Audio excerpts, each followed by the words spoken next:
मेरे बस की तरफ तो करे क्या बात है? सुनने भैया हाँ आज रात का ही बोलते रहा था का अरे काम रही ना थोड़ा से।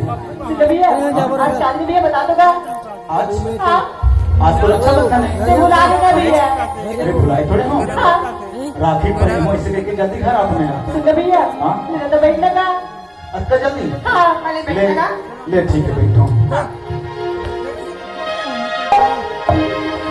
ओ नीले अंबर वाले तेरे भी खेल निराले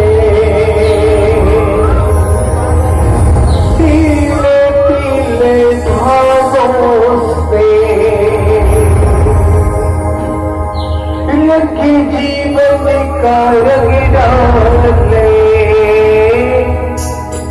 जिनकी होती है गहना वो भाई किस्मत वाले जिनकी होती है गहना वो भाई किस्मत वाले।